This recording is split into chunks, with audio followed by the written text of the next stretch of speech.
Good day mga idol.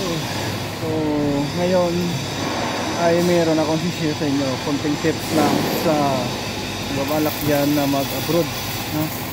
Paano ba pasarin natin ang mga trade test na atin sinusubukan, no? Kasi ito ang technique, no? Paano natin mapasar ang trade test tapos sa interview, so, kailangan talaga natin mapasayan bago natin makuha yung job offer nila. So ito ang paraan. Una, kailangan nyo talaga na marunong kayo mag-welding. So pangalawa, mas mabuti na mayroon kayong trabaho na katulad na sinasabi ko about sa welding. Kung applyan ninyo dito sa mga sa abroad is welder talaga. So ito maganda sa inyo, no?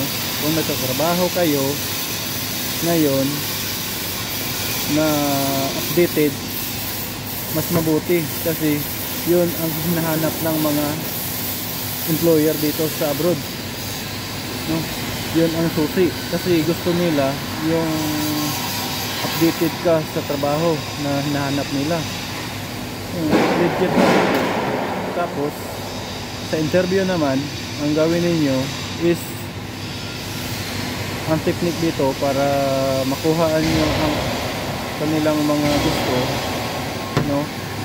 At saka sinasabi nila na kailangan ang gawin ninyo is i-share ninyo ang mga problema ninyo na kailangan nyo talaga ng trabaho.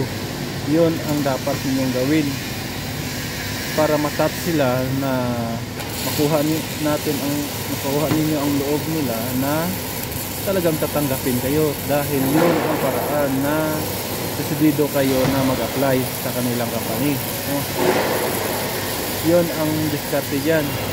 At saka huwag nyong yaan na yun, huwag kayong kaba-kaba dyan. Tanggalin nyo yung mga daga sa daguhan ninyo, no? Sa mga dibdib ninyo, kasi yun ang ano sa atin yan, yun talaga ang number one, no? Ang kaba. So tanggalin nyo yan.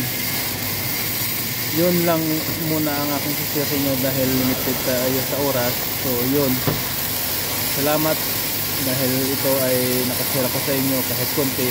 So please follow for more video, subscribe this video and follow and share more. Thank you so much.